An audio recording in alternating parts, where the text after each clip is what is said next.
Nós vamos continuar aí, como temos feito na terça, a meditar no livro de Provérbios. E hoje nós vamos continuar ainda lá no capítulo 1. E, como vocês viram aí no título da mensagem, uma entrevista com a sabedoria. Né? Como assim? Sabemos como funcionam os programas de entrevistas. Geralmente se convida uma personalidade, uma pessoa para falar sobre algum assunto, e repórteres ou apresentadores vão fazer perguntas para que todas as pessoas conheçam melhor o entrevistado, as suas ideias, os seus pensamentos. E hoje nós vamos imaginar como se estivéssemos assistindo a entrevista, mas com a convidada muito ilustre, que é a senhora Sabedoria. No capítulo 1 de Provérbios, a partir do verso 20, você percebe que o autor aí, provavelmente Salomão, ele vai trazer para nós a sabedoria como se fosse uma pessoa. E no hebraico está feminino, como se fosse uma mulher, como se tivesse personificado a sabedoria para falar dela.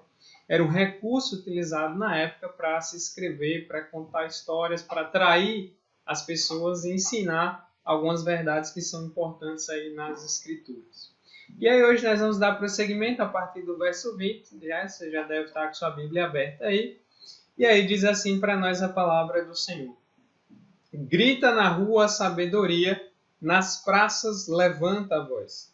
Do alto dos muros clama à entrada das portas e das cidades profere as suas palavras. Até quando, ó nécios, amarei a necessidade? E vós, escarnecedores, desejareis o escárnio? E vós, loucos, aborrecereis o conhecimento?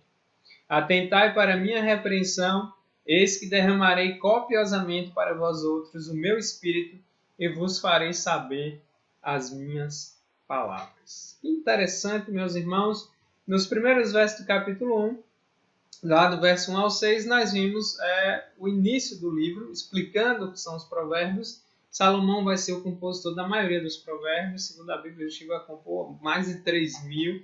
Ele era o homem mais sábio da época. Esse livro foi escrito justamente para transmitir a sabedoria dos sábios de Israel, um período aí que durou mais ou menos uns 300 anos. A sabedoria acumulada, eles foram organizados e eles eram utilizados para ensinar as pessoas a andar no caminho correto de uma forma que agradasse a Deus. Então nós estamos diante de um livro que é extremamente prático e que também usa uma linguagem poética em algum sentido. E aqui nós vemos a sabedoria como se fosse alguém dando voz a ela, agindo como uma pessoa. Então, no verso 20, e como eu falei para vocês no começo, imagine que você esteja entrevistando agora a senhora Sabedoria. E a primeira pergunta, obviamente, que devemos fazer é de onde é que ela vem? Como se você perguntar, Sabedoria, de onde você vem, quem é você, por que você é tão importante, por que devemos considerá-la com tanta atenção, com tanto carinho. E aí, então, ele fala da sabedoria aí, quando nós lembramos lá nos primeiros versos de Provérbios 1, o verso 7, que é o verso-chave de todo o livro de Provérbios, né? Vai dizer para nós: o temor do Senhor é o princípio do saber, mas os loucos desprezam a sabedoria e o ensino. Então nós vimos que o temor do Senhor é o princípio, é o que dá base a toda a sabedoria, né? A sabedoria verdadeira, a sabedoria do alto. Ela vem de Deus, ela pertence a Deus, e só podem conhecer aqueles a quem Deus dá o privilégio de aproximar dele mesmo.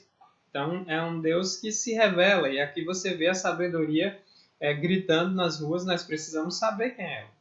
Isso lembra um texto que, se você voltar aí no livro, antes dos Salmos, o livro de Jó, no capítulo 28, o livro de Jó também é um livro de sabedoria, mais antigo até do que o de Provérbios, e lá nós vamos encontrar também uma linguagem poética para falar da sabedoria no capítulo 28 de Jó, que é muito interessante da gente dar uma olhada lá para complementar. A início do capítulo 28 de Jó diz assim: na verdade, a prata tem suas minas, o ouro que se refina, e o ouro que se refina o seu lugar, o ferro tira-se da terra, e da pedra se funde o cobre. Os homens põem termo à escuridão e até os últimos confins procuram as pedras ocultas nas trevas e na densa escuridade. Ou seja, ele está usando a figura de um mineiro, de um garimpeiro.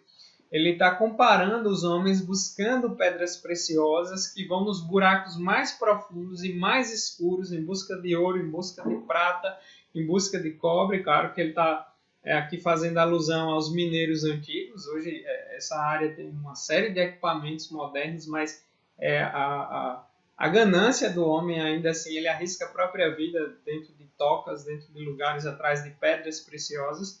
E aqui ele continua falando aqui no capítulo 28 de Jó, abre entrada para as minas, longe da habitação dos homens, esquecidos dos transeuntes, e assim longe deles, dependurados, oscilam de um lado para o outro. Da terra procede o pão, mas embaixo é resolvido como por fogo. Nas suas pedras se encontra safira e a pó que contém ouro. Essa vereda, a ave de rapina ignora, e jamais a viram os filhos do falcão. Aqui está usando uma linguagem poética. Nunca pisaram feras majestosas, nem um leãozinho passou por ela. Estende o homem a mão contra o rochedo e revolve os montes desde as suas raízes. Abre canais nas pedras, os seus olhos veem tudo que há de mais precioso, tapa os veios de água e nem uma gota sai deles e traz à luz o que estava escondido. Então ele está falando de um mineiro extraindo pedras e agora no verso 12 ele faz uma comparação, um contraste com a sabedoria. Ele diz, mas onde se achará a sabedoria? E onde está o lugar do entendimento? O homem não conhece o valor dela, nem se acha ela na terra dos viventes. O abismo diz, ela não está em mim. O mar diz, não está comigo. Não se dá por ela ouro fino, nem pesa prata em câmbio dela. Ou seja, você pode juntar o ouro todo do mundo, a prata toda do mundo, o dinheiro todo do mundo, as riquezas todas do mundo, não dão conta de comprar essa sabedoria, a sabedoria que vem de Deus. Então, o autor aqui do livro de Jó está fazendo essa comparação muito interessante e poética. É como se ele estivesse dizendo em cada lugar onde é que essa sabedoria está, onde é que você encontra ela. Ele diz, olha, nos abismos não está aqui, no mar também não está comigo, no verso 14, não está na terra dos viventes, o homem não sabe o valor que ela tem. Aí o verso 16, seu valor não se pode avaliar pelo ouro de Ofir, nem pelo precioso ônix, nem pela safira, pedras preciosas que valiam muito dinheiro. O ouro não se iguala a ela, e nem o cristal, ela não se trocará por joia de ouro fino. E aí ele faz esquecer o coral e o cristal. Aí eu vou adiantando a leitura, verso 23. Deus lhe entende o caminho e ele é quem sabe o seu lugar. Olha que coisa interessante. É Deus que entende o caminho, ele é o Deus de toda a sabedoria. Ele é o Deus infinitamente sábio e ele é a fonte infinita da sabedoria verdadeira. Então ele vai dizendo, olha, não adianta você sair cavando, não adianta você tentar comprar. A sabedoria ela não vem com diplomas, ela não vem com a posição social, ela vem a partir do momento que o homem teme ao Senhor, a partir do momento que o homem se volta para o Senhor, porque o Senhor é que é o verdadeiro dono dessa sabedoria. Essa sabedoria vem dele, e ele dá a quem ele quer. E aí por isso que aqui, em Jó, esse trecho ele vai falando, né? Verso 24 ainda, porque ele perscruta até as extremidades da terra, está falando do Senhor, vê tudo o que há debaixo dos céus, quando regulou o peso do vento, fixou a medida das águas, quando determinou leis para a chuva, caminho para o relâmpago dos trovões. Então viu ele a sabedoria e a manifestou, estabeleceu e também esquadrinhou. Aqui também o autor de Jó está falando como se sabedoria fosse quase como uma pessoa ou coisa. E o verso 28 é o mesmo trecho parecido com o que a gente vê em Provérbios, o mesmo princípio. E disse ao homem, Jó 28, 28, eis que o temor do Senhor é a sabedoria, e o apartar-se do mal é o entendimento. Olha que coisa tremenda. Então, a sabedoria ela é um grande privilégio dado por Deus, só pode ser encontrado em Deus e somente Deus é quem pode conceder ao homem essa sabedoria. E isso é tremendo. Quando a gente olha, por exemplo, se você for lá no Novo Testamento, abre lá no livro de Colossenses. Você pode abrir Colossenses aí. Colossenses capítulo 1. É que eu fiz várias anotações aqui. Claro que nem todas dá para a gente ler e ver. Mas Colossenses capítulo 1, no verso 28, 29. né? O apóstolo Paulo aqui argumentando sobre o Evangelho, ele fala, o qual nós anunciamos, ele está falando de Cristo, que é a esperança da glória, advertindo a todo homem, ensinando a todo homem em toda a sabedoria, já até mencionei esse texto nas outras exposições, a fim de que apresentemos todo homem perfeito em Cristo. Para isso que eu também me afadigo, esforçando-me o mais possível segundo sua eficácia, que opera eficientemente em mim. Muito interessante isso, né? O próprio Cristo, que é a fonte suprema da sabedoria, o acesso supremo à sabedoria, a própria sabedoria de Deus encarnado, né? O Senhor Jesus Cristo. E ele é mencionado também a questão da sabedoria. E ela é muito valiosa, e mais valiosa do que qualquer outra coisa nessa terra. Aí volta lá em Provérbios 1, né? E a gente vê, grita na rua a sabedoria, nas praças ela levanta a voz. E aqui fica a segunda pergunta, onde é que a sabedoria está? Já sabemos que ela vem de Deus, nós só podemos consegui-la quando tememos ao Senhor, e temer ao Senhor é viver em obediência a Ele, é viver em reverência a Ele, é levar em consideração quem Ele é e obedecer e amá-lo também seguindo as suas ordens. E aí então ele diz, grita nas praças, levanta a voz, do alto dos muros, verso 21, clama a entrada das portas, e nas cidades profere as suas palavras. A sabedoria gritando por todos os lados. Ela não está escondida, assim, ela não é algo que se faz oculta. Por exemplo, quando nós vimos no verso 10 do capítulo 1, na terça-feira passada, quando ele fala da sedução dos pecadores, ele diz, filho meu, se os pecadores querem seduzir-te, não consinta. Se disserem, vem conosco, vamos derramar sangue e tal.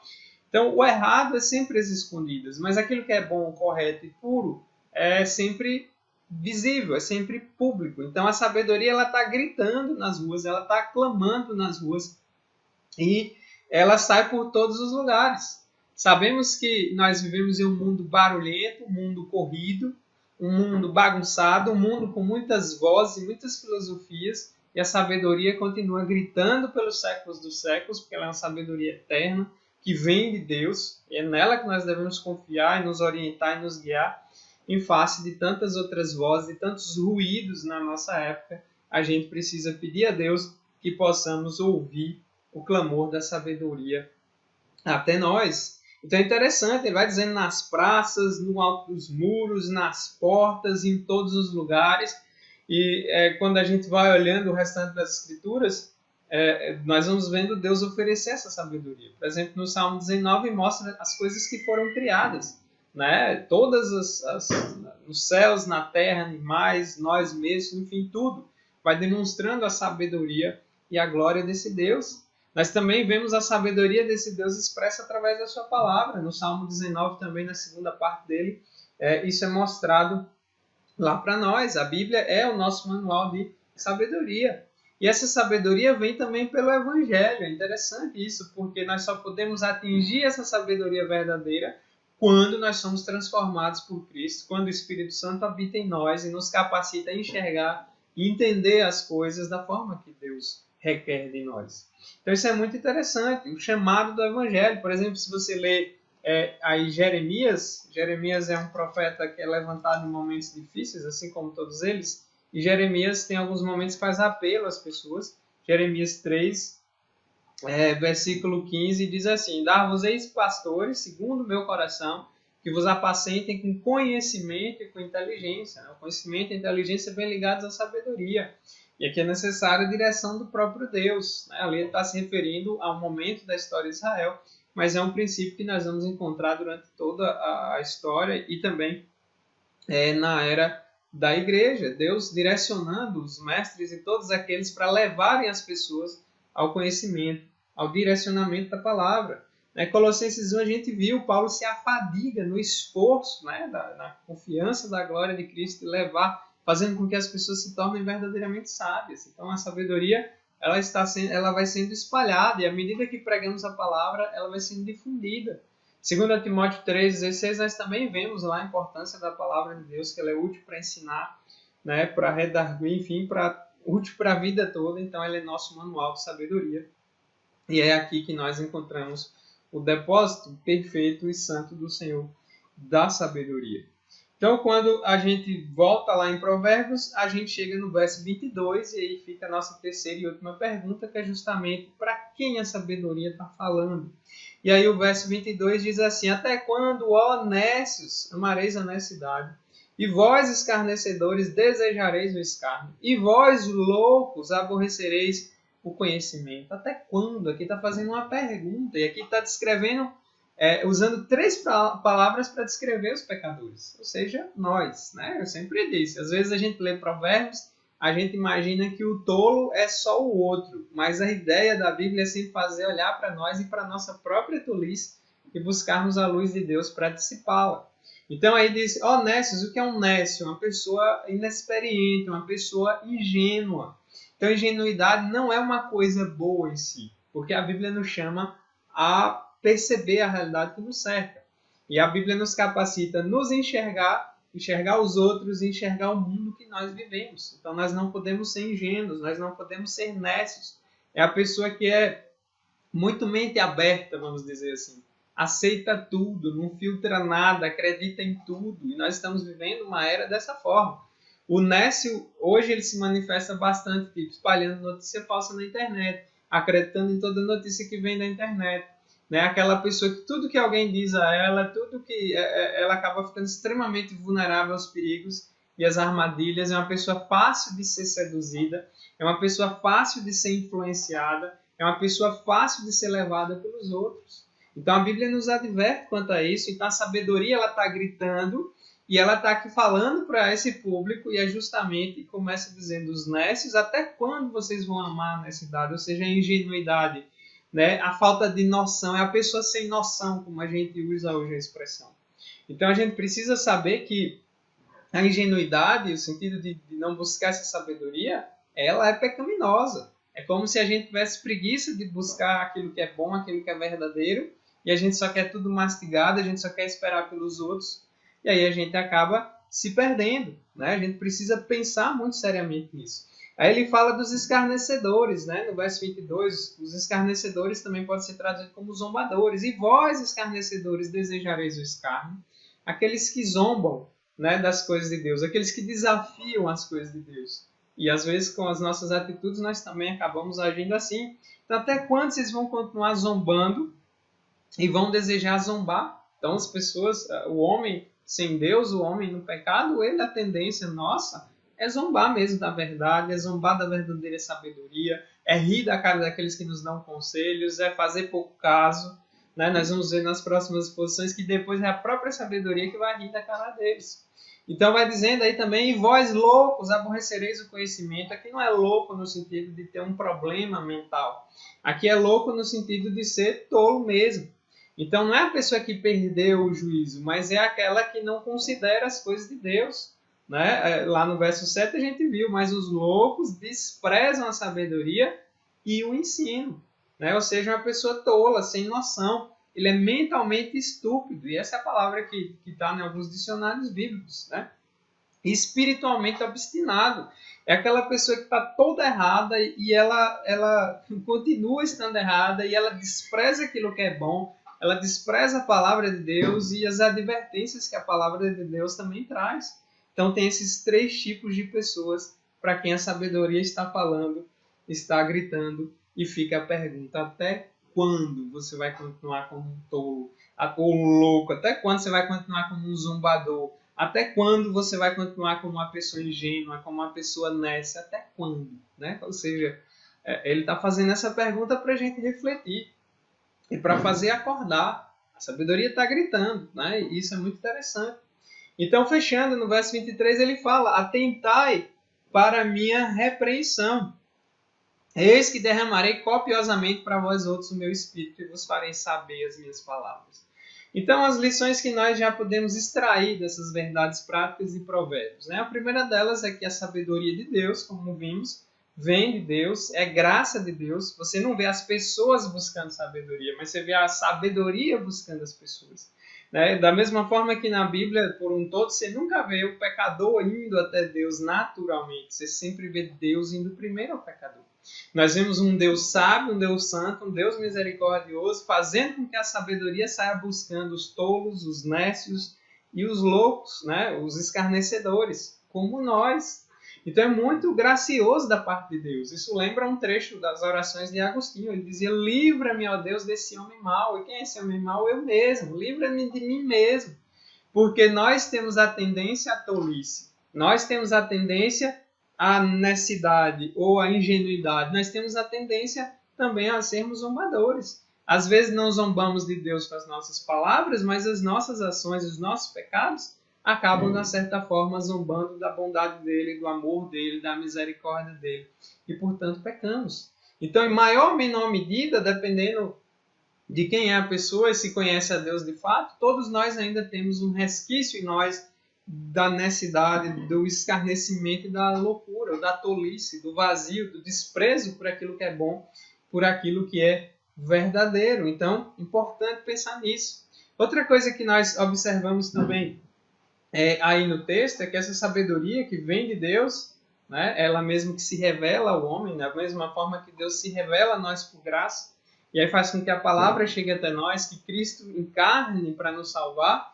Essa sabedoria do Senhor também ela é um alerta que vem do alto, ela é um alerta público e é um alerta autoritativo. Ou seja, é Deus quem está chamando, é Deus quem está buscando, é Deus quem é a fonte, porque estudando a gente não consegue essa sabedoria, com dinheiro a gente não consegue essa sabedoria. É necessário que a gente seja quebrantado, é necessário que a gente seja acordado da nossa tolice, da nossa necessidade, e a gente se volte para Deus. Então, um grande desafio, hoje nós vivemos uma era em que tudo é superficial, tudo é vazio, tudo é fingido, tudo é falso, tanto que a palavra falso domina as redes sociais, os relacionamentos, é tudo desmoronando. Então, mais urgentíssima a mensagem de Provérbios para hoje. Tanto que é um livro escrito para todas as épocas, né? A sabedoria eterna de Deus começa ali com os sábios de Israel, direcionados por Deus, e chega até nós hoje. E ela é extremamente atual. Vivemos um mundo que as pessoas não têm sabedoria, não têm discernimento. Aí tem aquele que acha que ele tem acesso à internet e conhece, sabe mexer, ele já acha que ele é sábio. Ele já acha que sabe tudo. Da mesma forma, você tem aquele que despreza qualquer tipo de conhecimento. São os extremos que geralmente a tolice nos levam a cair. Então a gente precisa dessa sabedoria para tudo. Para a vida, para nosso trabalho, para nosso relacionamento com Deus, para nosso relacionamento com as pessoas, para nosso relacionamento com nós mesmos. A Bíblia nos leva a nos conhecer. Quanto mais conhecemos a Deus, mais nós nos conhecemos, porque Ele nos criou. E mais nós percebemos que somos tolos muitas vezes, somos teimosos, escarnecedores muitas vezes. Por isso dependemos da graça do Senhor. Então, essa sabedoria, e ela quem vai nos salvar, e ela quem vai nos capacitar e viver para Deus e nos transformar. Ninguém consegue essa sabedoria assim, simplesmente por experiência de vida. Tem pessoas que viveram muito, mas ainda são tolas. Tem pessoas que viveram muito, mas ainda são nécias, ainda são rebeldes, ainda são zombadoras. Então ela também não vem com idade. A sabedoria ela pode ser adquirida em qualquer idade, da mesma forma que a tolice também pode ser encontrada em qualquer idade. Então não é porque a pessoa é mais velha necessariamente que ela é sábia. Porque se ela não tiver o temor do Senhor, geralmente, né, a gente não vai perceber nela ali o brilho que vem da verdadeira sabedoria. Da mesma forma, podemos encontrar pessoas jovens que, pela graça de Deus, têm mais sabedoria para algumas coisas. O fato é que todos precisam uns dos outros, porque Deus nos criou assim. Nós somos limitados e nós precisamos do direcionamento de Deus, da sabedoria que vem de Deus para viver, senão se torna impossível. Então nós vimos de onde ela vem de Deus, né? Ela é sagrada, ela está se dirigindo a pessoas como nós, nécios, escarnecedores e loucas, né? E ela vai nos transformando. Então, por exemplo, se você abrir Colossenses 2, abre lá rapidinho, Colossenses capítulo 2, no versículo 3, lá fala de Cristo. E é interessante que diz assim sobre Cristo, né? Paulo está aqui argumentando, compreende plenamente o mistério de Deus. Cristo, verso 3 diz, em quem todos os tesouros da sabedoria e do conhecimento estão ocultos. Ou seja, quando conhecemos a Cristo, quando somos tocados e transformados por essa sabedoria, nós temos a sabedoria eterna, a sabedoria perfeita, que vai nos transformar e vai nos salvar também. Olha que coisa fantástica a ligação da Bíblia aqui, né? Porque intérpretes antigos, quando viam a sabedoria personificada em Provérbios já queriam aplicar diretamente a Cristo. De fato, Cristo é a sabedoria de Deus encarnada. Mas o estilo do livro de Provérbios está falando da sabedoria mesmo. Você vai encontrar perfeitamente Cristo e quem ele é a fonte, mas nós não podemos pegar qualquer texto assim e já aplicar diretamente sem levar em consideração o contexto. E no contexto aqui, Deus inspira o autor a falar da sabedoria como essa mulher, né, que vem dele, que está aí o tempo todo buscando os nécios, os tolos e gritando nos nossos ouvidos, e que também nos salva e nos transforma, e nos capacita a termos uma vida mais próspera, não só no sentido material, mas especialmente no sentido espiritual, no sentido de crescimento e amadurecimento e comunhão com Deus. Então a gente precisa pensar nisso tudo. E aí eu até anotei aqui alguns sintomas de tolice, né? Como todos os problemas, doenças e o próprio pecado, quando a gente olha os sintomas, a gente percebe. Então a tolice, ela acaba nos destruindo, ela vem por conta do pecado. A gente fica cego para a verdadeira sabedoria, despreza ela, só que ao mesmo tempo a gente não é feliz de verdade. Né? E é os sintomas da tolice. Primeiro, um dos sintomas que tem, né? A tolice, ela está bem ligada com orgulho, está bem ligada com a teimosia. Então, se você é uma pessoa teimosa, você tem uma tendência grande, um sintoma grande de tolice. Orgulho, são pecados e que estão todos interligados aí. Então, geralmente, a pessoa tola, ela pensa que ela tem as melhores ideias, ela acha que ela é mais inteligente que os outros, ela acha que ela sabe mais do que os outros. Né? Geralmente, nós podemos agir assim no nosso dia a dia. O conhecimento, muitas vezes, dos livros pode nos dar essa sensação e essa tentação. Mas a gente precisa tomar muito cuidado, porque a sabedoria verdadeira, ela nos leva sempre à humildade e à dependência de Deus. Né? Geralmente, outro sintoma da tolice é a pessoa que fica sempre na defensiva quando é confrontada com seus pecados. É aquela pessoa que nunca assume a responsabilidade. É aquela pessoa que quando você fala que você está errado nisso, ela vai jogar a culpa na sociedade, ela vai jogar a culpa nas outras pessoas, ela vai jogar a culpa num parente, mas ela nunca vai dizer, não, eu errei.